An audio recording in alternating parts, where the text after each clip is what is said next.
Hey everyone, back again for another video. So, set 6.5 is up on PBE, and there's been a whole bunch of videos and such to talk about everything that's been added, everything that's been changed. I wanted to quickly go through some of it, and by quickly I mean this is inevitably going to be a 45-minute video at the least. So, let's go through it. To start with, there are some new augments. To start with, we have a Luden's Echo augment, which is literally Luden's Echo. When you cast and deal ability damage, so it can't be an ability that does purely physical damage. It has to do ability damage. Um, there's a AOE magic damage bonus on top of that. There's a few champions this benefits on. Mostly the newer ones, I think. Yeah, I think mostly the newer ones probably take the most advantage over this. Hex Nova, first time Hextech champion blocks 60% health. They increase nearby mana when they cast, gain Nocturne. It's a Hextech augment. Very VIP. We'll get into the VIP section when we talk about the Debonair trait, because that's actually probably going to be a significant talking point for this set. But when the Debonair dies, when an ally dies, they grant Debonair 40% max health for the rest of combat. So your Debonair VIP gains more sustain when another ally dies. And future fight, yeah, we'll talk about this is a system change that's coming in that we can talk about. But you know who you fight next, you get a Radiant Zephyr, and we get to talk about all sorts of fun stuff there. Okay, new set traits. They added a Chemtech 9. I don't think Chemtech 9 is currently in the game, which is why I'm going to point this out. They added a Chemtech 9. Clockwork. I don't think we've had a Clockwork 6. We have a Clockwork 6. No, we had a Clockwork 6. I don't think we ever used it. Debonair. So Debonair is a new one. So Debonair champions gain health ability power. If there is a Debonair VIP in play, they activate their unique bonus. If you sell your old VIP, you get a chance to see them in new job. Okay. Debonair VIPs are the chosen. The way same kind of idea of how Chosen's worked in the previous set. The only difference is I believe they come in at 1 star and not 2 star. So when you have the Chosen in play, each one of these champions has an ability that changes based on if they are the VIP. So you could have a carry that is a VIP and they're going to do obnoxious and crazy things because their ability is significantly better than what it was before. Yay. Enforcer is still around, same. Well, they added a new champion that has Enforcer. Glutton, we still have Tom Kench. Hextech. Hextech's a new one. At the start of combat, every few seconds, the Hextech core sends out a pulse that grants a 4-second shield to champions that, while active, adds bonus magic damage on attacks. So their attacks now have bonus magic damage as long as they have this shield. And the shield, obviously, it doesn't stack. That would be obnoxious as hell. So it'll just level out to whatever this shield is. It doesn't look like they actually note what the shield is, but the shield actually scales with level. I think it's 200, 400, 800. And then here it's, I think, 1200. I think that was how it currently scales. But again, it's on PBE. These numbers are going to change.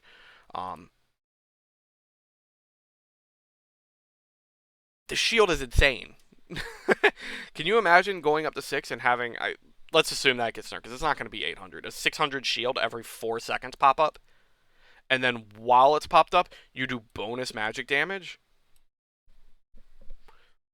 Can I point out that Sivir is one of these champions? Can I point that out? Is that cool? Can I point that out? That Sivir, a 4-cost champion, is one of these? Because I'm going to point that out. We'll get back to this. Merc, no change in Merc. I don't even think they changed any of the champions, did they? No, they didn't change any champions in Merc. Mutant. Unfortunately, there is no new mutant perks, sadly. They're all the same that we had before. But we'll live with it because they changed quite a lot in this set. New mutants, we have Kha'Zix and Rek'Sai in the fold. Still have Cho'Gath, though. But I believe he changed. Did he change? No, he didn't change. Yeah, we have Kha'Zix and Rek'Sai. We'll talk more about them when we get to the individual champions. Sister is being replaced by Rival. Essentially, it works the exact opposite as how it did before. When you have exactly one unique rival unit, the rivals refuse to work together. Well, really, you can't put if you put both in play, they lose a buff. So if you have just Vi in play, her mana cost is reduced by 20. If you have just Jinx in play, she gains an extra 40% attack speed for 3 seconds after scoring a takedown. If you put both in play, you don't get either of these.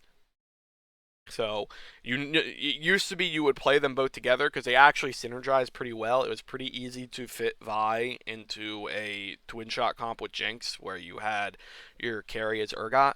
That's not going to happen anymore.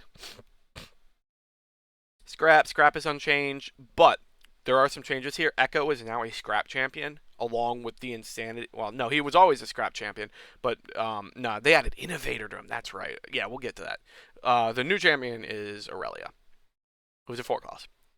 We'll talk about her later. Socialite, 2 new champions, Gnar, Senna. No change to Socialite. Striker is a new one. Striker's gain bonus AD. Very straightforward trait. But the champions on this list are worth talking about, and we'll get to it, because all of these champions scale like crazy with AD. Syndicate actually got a pretty significant change, not in how it works, but in all of its champions, because now we have Ahri, Morgana, and Ashe in for all of the carries we had before in the trait. And in Yordle, they put in Gnar. We have Gnar now. Class changes. Arcanist is still around. Added Ahri. I think that's it. Yeah, Ahri and Brand. Forgot about Brand. Assassin. Nocturne is in. And Kha'Zix is in. I don't think there's anything else new here. Yeah. Shaco is no longer in this set. Bodyguard. No new bodyguards? Okay. Yeah, they didn't change Bodyguard at all. Bruiser, they added a bunch of bruisers, and I don't think they took many out.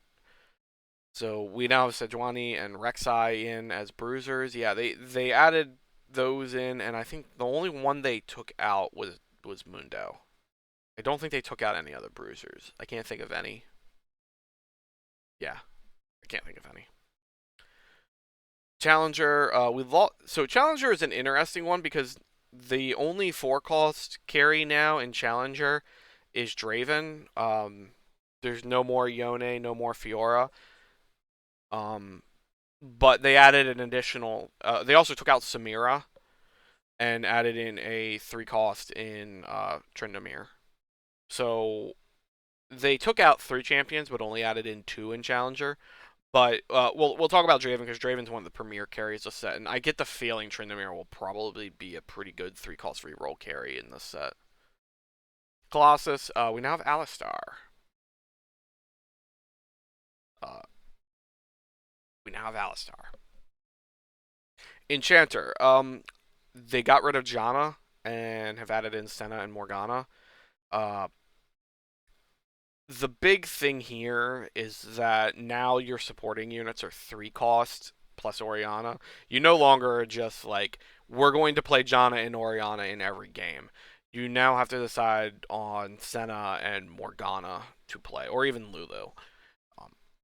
This Enchanter really isn't free anymore because you have to decide what else you're going to run here, because it's unlikely you're just going to play a bunch of 3-costs in here just to kind of fill space.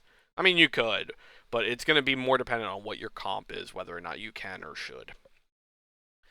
Innovator, Echo is now an Innovator. Yes, you heard that right. Echo is now an Innovator. Echo, who is already one of the better utility champions in this set, is in the ultimate utility champion trait of Innovator. Congrats, bruh. Silco! Yeah, we'll talk about Silco. Silco has the Mastermind trait, so 2 units in front of him gain a portion of their maximum mana. I believe it's 40% right now. Scholar, they added Renata and Syndra. No change to Scholar, though. Sniper, we have a new 5-cost in here in Zeri. Zeri's pretty crazy. We'll talk about her a bit. Jace is still around. In Twin Shot, they added Lucian to make up for taking out Urgot. And they added in Corgi because they got rid of another Twin Shot, Graves. I'm I'm not sure how I feel about Twin Shot anymore. Oh, and they got rid of Kog'Maw too. So they're down to so few here. I'm not sure how I feel about Twin Shot anymore. I think a lot of it's going to depend on if you can run like a carry reroll Lucian and how effective that is. Because otherwise, I can't really see any of this being that useful. But we'll go on. New champions. Let's talk about some of the actual new champions. So I'm gonna skip some of the old champions we had before. So they start here at the 5 cost, so we'll go right into the 5 cost. Silco's alt, Unstable Concoction. So what he will do, he will inject into your lowest health ally. It's just one to start, it goes up to your entire board at the end. Granting them 100% maximum health. So that's their full health, max health, on top of their current health, giving them bonus attack speed and immune to CC for 8 seconds, and when it wears off, they die and deal magic damage to nearby enemies. The damage, from what I've seen, isn't that high. So the big thing is, he just made something that was about to die nearly invincible, and then it dies, because that's how Silco treats his friends.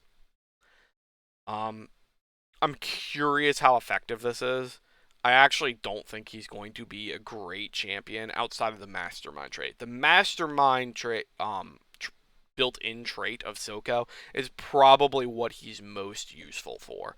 But we'll see where he goes. I get the feeling that this is going to have a handful of changes across PBE because this doesn't feel, it seems insane, but it doesn't feel powerful, particularly because like the only damage increase you're getting here is bonus attack speed, and then you die. No change to the Kench, no change to Victor. Zeri. So Zeri functions kind of interestingly. So I can't really think of a good comparison for her. I'm maybe like set 2 Lucian and set, what was it, 5 Lucian, kind of ish. But so how she works? She charges herself up with electricity for 6 seconds. While electrified, she aims at the furthest enemy, her attacks pierce, and she dashes after every shot. So what this means is she builds up her mana. When she casts her spell, for the next 6 seconds, her attacks will pierce all the way to the back line. Okay? And she dashes after every shot, so I'm hard to hit. And she has a passive. When Zeri's attacks fire bullets, each dealing 16% of her AD as physical damage plus bonus magic damage to the first unit hit. So my understanding of how this particular champion works is that you actually aren't supposed to be giving her any AD items. You're supposed to be giving her all AP items. She actually does not function particularly well with AD items, but instead goes kind of ham with AP items. So the Debonair trait, we kind of talked about the VIP. So her ult is unique in that I don't believe this is actually what it does. I believe what it actually does is it makes it so this 6 seconds is actually just infinite. So she's in this electrified mode for the entire duration of combat. I believe that's how it's set now. I don't believe it's actually this. Just roll with me there. Ahri, the first 4 cost. Show more champions. And then I'm going to go back to Augments because I didn't cover all the Augments. I just kind of glossed over them. Orbs of the Deception. So this is kind of like set 3 Ahri, where she fired the orb out and it came back. My assumption is, well, first of all, she fires an additional orb each time she has cast this in combat. So she'll cast it once, and then the second time she'll throw out a couple more. So in a way, it's kind of a mix of Syndra and Ahri from set 3. So it just does perpetually more damage.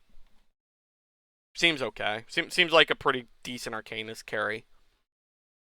The only issue is positioning on her.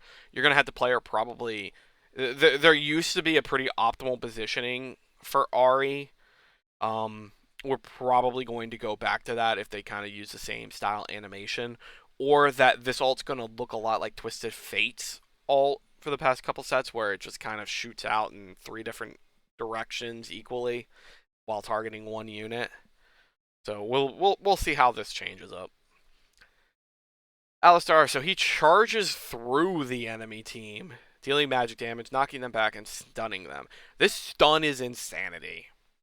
I'm curious how long this ult, how much mana this ult costs, because this stun is ridiculous. It's actually insane. Especially, like, if it's going through everything, because that makes it pretty comparable to Vault Breaker. Except now he's also pounding your backline. Draven. So Javen is another. I believe he's back to his passive. I don't think he actually. Maybe he does. I didn't think he actually had an ult. I thought he just went passive. It looks like okay. Yeah, he's. I think he still has an ult. It just kind of. Axe return. See, I don't know if this is a passive or not. I guess people will find out. But in general, it's basically the same Draven we had in set 5. I think. The main difference is they added they decided to keep the ignores armor part. It's not 50, I believe it's actually 30. But when he's a VIP, he has infinite attack range. Infinite attack range means that when he tries to catch his axes, he never misses. He doesn't move. He has infinite range, so he's always going to be hitting his target no matter where he stands on the battlefield. And he has now 50% ignore armor. Seems good. So yeah, he's probably going to be Premier Challenger Debonair carry. I can't imagine that there's going to be another Challenger or Debonair that's more optimal than him. Irelia, Blade Surge. So they brought back Irelia from set 3. Yeah, Galaxies. She dashes. She has very, very low mana cost. Dashes her target, deals bonus AD, and if she kills it, she will then cast it again, flying across the battlefield to the lowest HP target. This unit was kind of bonkers in early versions of set 3 because this percentage was insane, i.e. functioned kind of ridiculously, and you could give her an assassin spat. You can still do all of those things. On top of that, she has Striker, and on top of that, we actually have an item that actually just straight up increases AD in Deathblade. So you can give her a Deathblade. You can put an Assassin Spat on her. You can give her IE. And then she jumps in the backline, murders some backline unit, and then flies over to the lowest HP unit to murder them, and just flies across the battlefield, murdering everything in sight. I like this unit. I think, like, early on, there is a very, very easy Debonair Striker comp that you can make that seems kind of really... No. Hextech. Hextech Striker comp that seems very, very, very good to me, with probably, like, a Brawler frontline, I think. Jhin, no change in Jhin. Kha'Zix. So, I think... Air quotes think... This is Kha'Zix from set 2. I don't know, but I think it is. This is probably one of the most fair, more air quotes, fair assassins in the game. So, when this Kha'Zix ults, he instantly moves to the lowest health enemy and strikes them for a percentage of AD and bonus damage and increases their max mana until they cast him. So he reaves them, does a bunch of bonus damage. He does a lot of damage. In general, previously when he had an IE, he just kind of insta-killed things. IE has changed how it functions since then, so I don't know how these numbers are going to work out exactly with his assassin trait. But, because it used to be IE was your crits did 200% damage. 200% like on, actually maybe it was 300%. It was wild. But, he basically killed everything that he hit with his ult. I suspect that it's going to be kind of similar-ish, but there's going to be a lot more stuff that survived just because of how IE has changed over time. He'll be pretty good. Oh, I didn't want to do that. We want to go back. Go back! We have to go back. No change to Orianna. Or not, new champion here. Chemtech Scholar. Which is interesting because I don't think they took out Lissandra. I'd have to scroll around this chick. I don't recall that. Well, I think they did take out Lissandra. Maybe they didn't. I don't remember. Anyway, great Morello holder. So unleashes a toxic wave towards the largest group of enemy units, poisoning them and poisoning all enemies in its path for 15 seconds. Poison enemies suffer 25% reduced attack speed and take magic damage per second, damage dealt by the poisoning and stack. So you can cast it, you can keep casting it. More and more damage as you keep casting it. Like I said, very, very, very good Morello user. No change to Seraphine. Interestingly, she's probably very similar to Seraphine, but Seraphine does all of her damage all at once, while does slow damage here. Not to mention slows down the AD. You can think of these two as like kind of the same but opposite, really. Sivir. Sivir, I think, is going to be one of the premier AD units in this set. I think Sivir is actually kind of really good, mostly because of how Striker, Hextech all kind of stack together on this ult of increasing attack speed and adding bounces to her projectile. I just foresee that she's going to be kind of out of control, especially like early on, and they're gonna have to like tone a bunch of the numbers down, basically just because of how much power they have put into this through both the trait and the class and the ability. There's a lot going on here that stacks up very high, at least in my opinion. Vi has changed a lot. So this is not the same Vi we had before. This is now a 4-cost Vi. So Vi essentially now has 3 ults. So her first ult, she'll shield herself and do magic damage to target and enemies behind it. On the second cast, she also dashes through the target. So it does the same thing as the first, but also dashes through to the other side. So you can get your opponents to ult in the wrong direction with her. On her third cast, she instead throws her target into the air and slams them back on the ground, dealing damage in a circle around her target. Here's the damage numbers. These are not small numbers. Here's the shield numbers. These are not small shield numbers. This unit has been compared to Irelia from... No, not Irelia. Riven. Yes, Riven from set 4? 5? 4. 4. Set 4. Set 4 Riven. Which makes a lot of sense based on what they're trying to do with these alts. The question is, will she actually like be the carry that Riven was back then? Because Riven was kind of a carry back then. She was incredibly hard to kill, did pretty good damage, particularly when you put an IS on her. I don't quite know if Vi's going to get to that point, but what makes Vi pretty useful is the Bruiser trait. Having the Bruiser trait means that she gets shitloads of health. So you can run 2 Bruiser, 3 Bruiser. It's going to be quite a bit of health on top of everything else she can do. I think she'll be a pretty good unit. She's going to basically replace Mundo in your Bruiser comps pretty easily, and just provide more utility as the like juggernaut tank that I didn't think she was meant to be, but she's going to be. Cho'Gath, no change. Echo, like I said, Echo is now an innovator. I don't know why they did this. I don't think they should have done this, but it's done. We're gonna have to live with it. With these traits, I would think you just, anytime you see an Echo, you just take him. He provides so much utility in a comp, and now he's giving you some of the best traits in the game just for free. Gangplank, no change. Nar's back. Nar is a Socialite Striker and also a Yordle. So Nar, he transforms into Mega Gnar and then chucks a boulder at the farthest enemy, dealing a percentage of AD, plus as it passes all enemies it passes through. So he's going to chuck a boulder, it's going to hit things, and it's going to do some damage. While Mega Gnar, he gets extra melee health. So this is not the Gnar from set...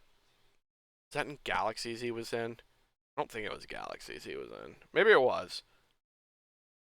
I think it was Galaxies, so it would have been set 3, the back end of set 3. Yeah, I honestly can't remember. The main difference is that these values aren't as insane, and the ult isn't in general as insane as it was in that particular set. He's also not a Colossus, which I guess makes sense because he's Gnar. He doesn't come out in Mega Gnar form. He'll be okay, maybe. The real question is he a frontliner? Is he a backliner? Is he a utility champion? I don't really understand what he is outside of a socialite. Socialite is probably the more meaningful thing here.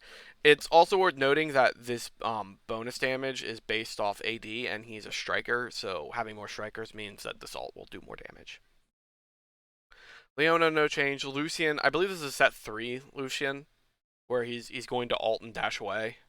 Or dash away and then fire. Yeah, he dashes away and then fires, doing magic damage. So, he's not gonna be your carry.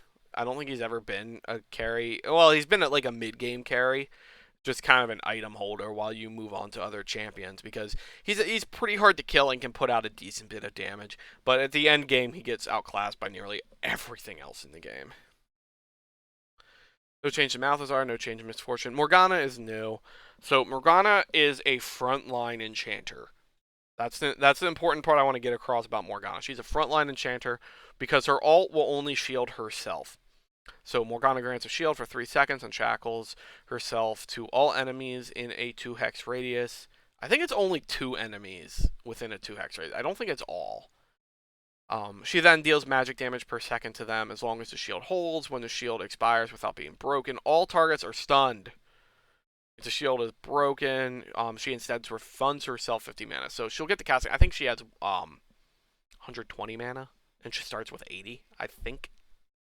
Can I click this and find out? No, I cannot. So she's kind of a frontline defensive enchanter. So she can kind of replace like frontline-ish things, and she'll provide some CC. It'll be interesting to see how she plays and what kind of comp she gets into, because I'm not quite sure how to play her, because I assume you're already going to have a frontline that relies on a different set of traits than Syndicate and Enchanter. I mean, obviously she's going to get some play in Syndicate comps if Syndicate comps is still a thing, but we'll just have to watch and find out. 2-second stun is not irrelevant. Just adding that in there. Senna is another new enchanter, but she's an enchanter socialite, so she is like all the utility wrapped up into one. So Senna fires a beam in the direction of her target, dealing 175% of her AD as physical damage to all enemies hit. For each enemy hit, she heals the lowest health ally for 50% of the damage plus 50% of the damage dealt plus some health. Plus some health. I guess this is the base. Okay, I guess the plus some health is this base heal. So she always is going to heal this much and then another 50% of the damage she dealt on top of that. So she has potential to be a carry if the damage is high enough, but I doubt the damage is going to be high enough. She's also like very much so competing with Seraphine in terms of how you play her in positioning and utility being provided. So I don't really understand. I think they just like step on each other's feet too much. So it's unlikely you're going to play both Senna and Seraphine unless you like really need to have a high socialite number. This is kind of the way I feel about it. Which one is going to be better? Well, I mean, that's going to be a balance thing. I actually think odds are like, I don't know. It's a tough call because the biggest thing about Senna is that her typing is kind of crazy. Socialite Enchanter is going to be absurd. That is a lot of utility on a single champion just from the traits. Tryndamere. So this Tryndamere is essentially the same from set 5, 4? 4? Yeah, 4. We'll go with 4. Where he spins in a line towards enemies, dealing damage, and then has an empowered set of autos that deal more damage. Does he get an extra attack speed? No, he doesn't get extra attack speed. So he functions pretty much the same as he did before, where he's just going to ult into a backline, spin away, and then hit something else. But now he's a 3 cost instead of a 4 cost, so he's going to be like he theoretically is going to be a reroll champion and challenger. I just worry that Draven is so much better than him, you are not going to play him. That's my only real worry about Tryndamere. But I do like what they're trying to do with him. I think being able to spin through the front line as an AD carry and start whacking on the back line makes for a good carry. Also has nice traits as Chemtech Challenger. Being Chemtech gives him a lot more survivability than previous Chemtechs have. No change the Vex, Zac. Ashe is a two cost now. I don't really know what else to say about Ashe. I don't really know if she's going to be a carry or whether she's going to... I don't know. But I think the utility of this ult combined with being Sniper is probably the most relevant part of her kit here. Just kind of my thought. No change Blood Train. Corgi. Corgi will fire a missile that explodes on impact, dealing magic damage to all enemies. He's also a twin shot. I don't know if this ult fires twice. That's the only thing I want to figure out is how this ult interacts with twin shot, because all the other twin shots, their ult will fire twice, with the exception of Jinx, because Jinx says you're not going to fire 2 Mega Death Rockets. That's insanity. But the second part of her ult, where she has the rocket launcher, like that works with twin shot. So I don't know if this works with twin shot. Either way, he seems like a pretty decent mid-game carry. This is a decent amount of damage. It's AoE. I would think he takes up the role that Heimerdinger was supposed to take up. No change to Lulu. No change to Quinn. Rek'Sai, this is a new one. Rek'Sai's been in the game before, but this is a new version. So Rek'Sai bites target, dealing damage to AD and stealing armor and MR. So it's Trundle, but instead of stealing AD, we're stealing armor, which makes for a hell of a frontline unit. Also very good trading here. Bruiser, Striker, Mutant, like this is going... Rek'Sai is going to fit into a lot of comps in this set. Sejuani, this, I believe, is probably the same as set 5 Sejuani is what it looks like. Actually, maybe not. I don't remember her stunning. I remember it just being a CC. Just a slow CC. Maybe this is new. Alright. Anyway, the typing here is also out of control. Hextech, Bruiser, Enforcer. We already have a Bruiser, Enforcer in Vi. You literally can run both of those and have Bruiser, Enforcer 2 online. Yeah, the typing on Sedge makes her incredibly useful. Swain is now a Hextech champion. Just calling that out. Imperial is gone, so he's now a Hextech champion. Syndra, so this Syndra is the same as, I guess it would be the same as set 5 Syndra, where, flinging the nearest unit away. So this is essentially what this does. This is kind of a utility champion that people pretend is a carry. The idea being you keep her in the back line, and when something gets to your back line, Syndra will ult it away. Very useful. If you have a VIP Syndra, the impact area is larger and will actually knock up for 1.5 seconds. It's actually pretty good. The question is, if you're going to run Debonair, it's like, do you really want this to be your VIP? I suppose if you're only really running Scholar, then it's fine. I don't know. If you're not really caring about Debonair, but you're caring more about the Scholar, maybe that's relevant to have this bonus CC. Talon as well is now a Debonair. He doesn't really change, but the Debonair trait, his bleed is now true damage. I assume that the way the bleed worked before was that it was impacted. The total damage was impacted by armor. I assume now it is not impacted by armor because it is true damage. Yeah, that'll make him a carry, a potential carry. Just put more and more AD on him and run over things. Warwick, Zillion, no changes. Zyra, no changes. Brand is a new one. So Brand, I think, is... I need to look over things with Brand, because there are interesting things going on here. So Brand launches a fireball, and there's Nearest enemy, lighting them in place for 4 seconds, dealing magic damage. If the enemy is already on fire, they take bonus magic damage, which stuns them. And if he is the VIP, then Brand fires a second fireball at the farthest enemy.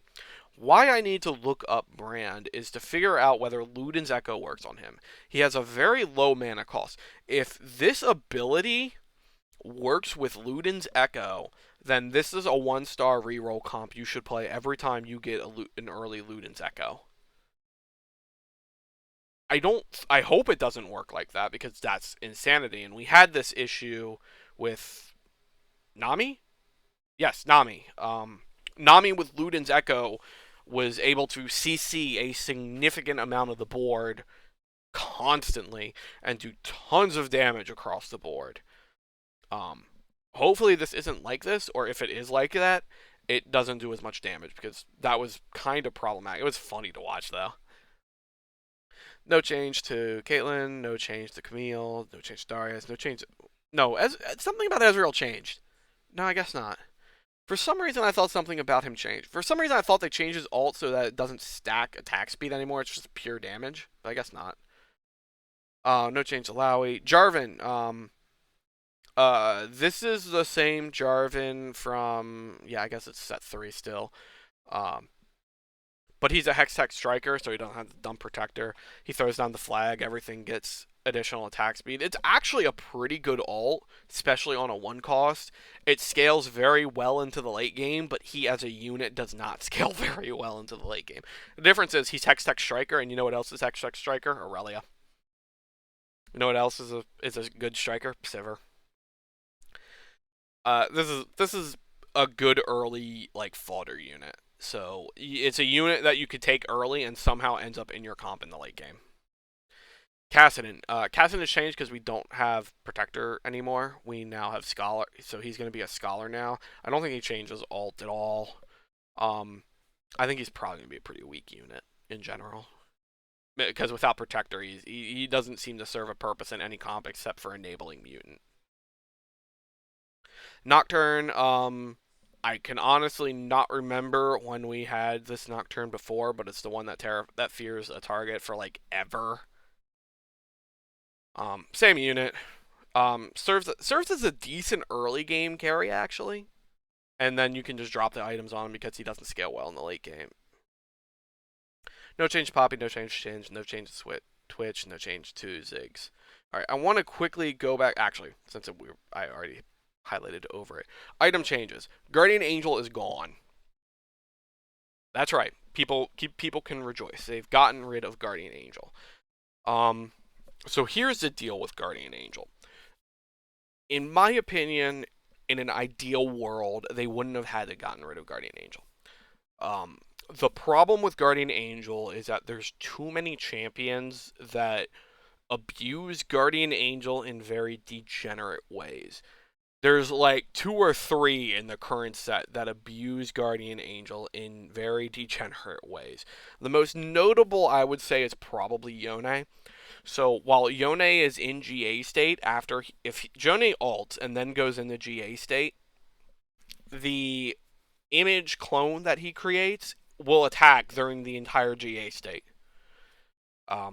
And it ends up being a lot of damage, and if he's the last unit alive and in GA state, your unit just sits there and takes it in the face. And it just, it doesn't look right, it feels bad, and Yonei is not the first champion this has happened with. This has kind of been a consistent issue with GA throughout its lifetime, of champions in GA state with their abilities utterly abusing the fact that it takes time to come out of GA state. So, Riot has removed GA from the game, and it replaced it with an item called Edge of Night. When the holder first drops below 50% health, they enter stealth, becoming untargetable and shredding negative effects, and then coming out of stealth with an extra 30% attack speed. Functionally, this does almost the exact same thing as GA. The only thing I would add to this, because they don't say it, if you get one-shotted and never just fall below 50% health, does this trigger? That would be the one thing I would want out of this, to make it kind of a pretty optimal straight up GA replacement. Because in that state, it functions almost exactly as what you want GA without it being kind of obnoxious GA. I guess in a way it probably still is, because you one-shotted him, but he's not dead, and he becomes untargetable for an X amount of time. But he comes back with 1 health, so I don't think that's as feels bad. I just worry that when you get one-shotted, that this item is pretty useless. So as long as this item avoids being one-shotted, I think it's fine. But we'll see. Okay, I want to go back to the augments because we didn't cover all the augments. I just kind of glossed over them without highlighting them all. Oh, that's synergies. Exec augments. So, they added a bunch. I'm not going to go through all of them, but I want to highlight some of the ones that I think are probably most notable. Blue battery. So all your units, after they treat as like a half blue buff. Concussive blows. Strikers now crit. Strikers, when they crit, stun their target for 1.5 seconds. Thank God they put this 5-second requirement on that, so they can only be stunned every 5 seconds. Oh, Double Trouble. So Double Trouble is a new one that's kind of interesting. So if you have exactly 2 copies of a champion on the board, they both gain bonus AD, AP, armor, and res. And magic res. But when you upgrade it to 3-star, you'll also get a bonus 2-star copy. So that way, because oftentimes if you're having 2 2-stars, you can pretty easily make a 3-star. So if you decide to do that, you can now just put in this extra 2-star along with it. I think it's interesting.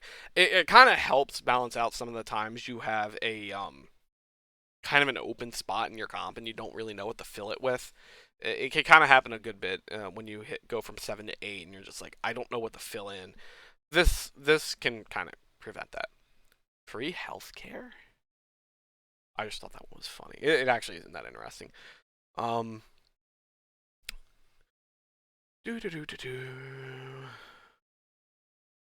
I just want to make sure I cover the big one. Oh, Recombobulator.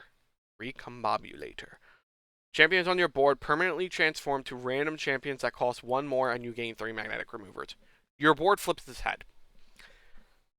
I think in most cases you don't take this because it's too much just pure RNG. You really only take this when you're already loss streaking and planning on loss streaking longer. Well, you're loss streaking, but you don't want to loss streak much longer, and you don't really have a solid out plan. That's one use of it. The other is, I'm dead. I need some RNG. I need some RNGs to help me out here. Bam, slam that. Flip your entire board over. Magnetic remover, all the things. Move your items around. Make whatever you can. Go. I don't think most people are going to use this, but it'll be funny when it happens. Second wind, I don't know why they think this is okay. I don't know why they think this is okay. Three's Company gains 3 random 3-cost champions. Woo. Woo. Woo. That could be good. Yeah, I mostly just want to cover up some of the new ones that are relevant to talk about. 4 score, gain 3 random 4-cost champions. I believe it's already been said that's not going to be your first augment, but like as a second augment, that's kind of crazy. Future Sight. So we get into a mechanic about that. I think we talked about Future Sight 2, which gives you a Radiant Zephyr. This tells you who you'll fight next, and you get a Zephyr. Jeweled Lotus, so it gives you the crit strike bonus that Jewel Gauntlet grants to all of your champions. So the advantage of this is that if you take this, if you play an AP comp, you no longer have to make a Jewel Gauntlet. There's really no reason to. You just make an IE instead. This is actually probably a very, very good trait to have because it basically removes an item that you otherwise would have had to make on an AP champion. Thieving Rascals. Yordle's Yordles from the portal now have a 35% chance of arriving holding an item component. You're going to have a lot of items, and you're not going to have a clue what to do with them. So the thing about this is oftentimes you're going to just end up merging a champion together, and you have these component items that they get merged on, like, automatically with. You have no choice. You just come until you're bored with this component, and it merges together, and you're like, well, that sucks. This has about as many wins as it does losses, but I will say 35% chance is quite a bit, because that essentially, if you pick this as your first augment, that means you're essentially going to have, I have to math this out. 1, 2, 3, 4. First two will give you 2. Next two will give you about 1.5. So you'll end up with essentially an additional 7.5 components. Nah, it'll be about 6. 6.5 probably. About 6.5 components you'll end up with because of this. Seems good. It seems good. It's a lot of additional components if you take this as one of your first. If you take this as your first augment. Later augment, probably pretty useless. First augment seems kind of good. 2/2s get random 2/2 champions. This is like an first augment one that you can get. It's going to allow you to win streak. Basically, any combination of 2/2 champions in your first augment will win streak. There's nothing else I can say. Brilliant Veil. Your units are immune to crowd control for the first 10 seconds. This is a horrible, horrible one. They just get rid of this. I hate this one already. Very VIP, weak spot. Woodland Trinket. This is a cool one. At the start of combat, your highest attack speed champion creates 2 400 health copies of itself, excluding items. So if you have a Sivir, and it's your highest, I'm assuming they actually mean like AD or item champion. I don't think this actually goes by attack speed. It feels kind of awkward. So if you imagine if you have a Sivir, and you just make 2 extra Sivirs, and they just kind of plow through because your opponent can't get to these 400 health copies of them, woo, it's a lot of damage. Even without items. Alright, tier 3.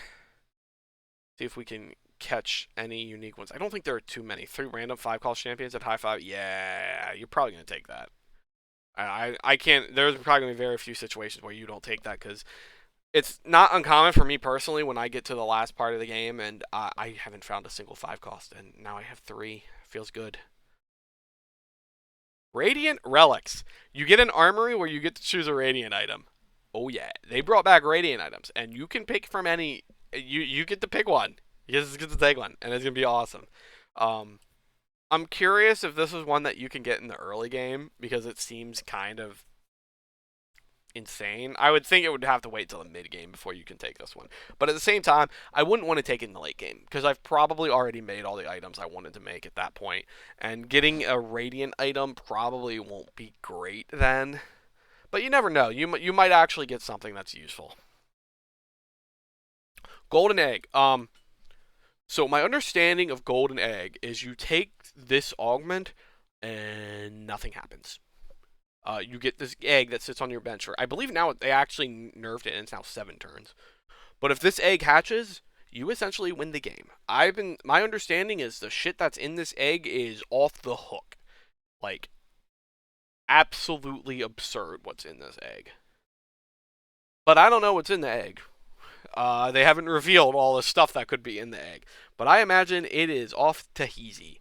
I also believe this only can come in as your final augment. You can't get it as your first augment, which means you have to survive the additional turns to hatch this and then blow up your opponent. Seems pretty fun. Alright. Let's go back. Scroll back on down to the item changes. I don't think there's too much more to talk about, but I shall look and see. Oh, yeah, the scouting change. So this is probably the biggest mechanical change this set, outside of the removal of GA, because that's a pretty big change to the game. So when this set, I believe it was when this set launched, they removed the It used to be they didn't allow you to have automatic trackers of who you're fighting. It was like that before the last set. They toned down on that because Riot had found that, particularly at the highest level, most people were tracking with like pencil and paper, and the actual pattern of who you were fighting was pretty well established. It wasn't like 100%. You never really knew who you were fighting, but for the most part, you could settle it down to like 2 to 3 people at worst. So, and as the game rolled on, you often could easily figure out who you were fighting against. So when last set launched, they removed that disqualifier.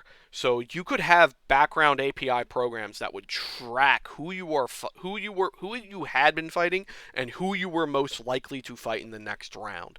And if you watch a lot of the competitive players play, they all had that app because it's so much easier than trying to keep track of it in your head or writing it down. It saves so much time and energy.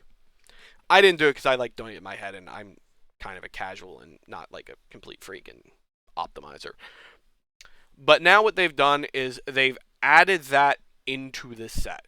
So within this within TFT now, there will be a tracker on the side that tells you who you could end up fighting against. There'll be like a little pair of swords underneath their name on the other hand, David, on this side of the bar where all the names and HP are. You'll see little swords beside people names who you could be fighting against in the next round. So that way you know who to scout. So that's how Future Sight works. It'll now remove all of those except for one, so you'll know exactly who you're going to be fighting next round. So that's it for the PBE. The PBE is live now as I'm making this video. I think there's very interesting things in this. It looks like there's quite a few carries, but not a lot of frontline. So I'm kind of interested as to where this set goes because they took out you have to realize they did take out a frontline trait. They took out protectors, and didn't really they replaced with a handful of other frontliners. But as frontliner classes traits, they didn't like add in a new one. They just put in a handful of champions that function as frontliners outside of some frontliner trait like Bodyguard and Brawler, or not Bruiser. So it'll be interesting to see what frontlines look like now, because they've been pretty. It hasn't been very. I don't want to say it hasn't been flexible, but it seems like there's not a lot of frontline in the set. But that's probably more just how much utility is in this set. There's a lot of healing utility in the set right now, so I mean that's probably what I'm most interested in. There's all sorts of different carries that they've put in, but not a lot of frontliners. So I think the big thing in this PBE is pick your frontline out, get your frontline set up, and then worry about your carry based off what frontlines you have, because there doesn't seem to be many frontliners. Anyway, that's it. I hope everyone enjoys this PBE and that we get to see some fun stuff in this PBE. I know a lot of the streamers have already been playing on it and have a whole bunch of videos up if you want to watch them play and see what some of all of this looks like now. And I probably won't play much of the PBE. I'm going to try to grind up, see if I can hit Diamond again on this particular, on set 6 before I play any 6.5. If I hit Diamond, you'll probably see me playing some of the PBE, but I'm not sure I'm going to get there in time, so. Anyway, I hope everyone enjoys it, and I'll see y'all around. Peace out.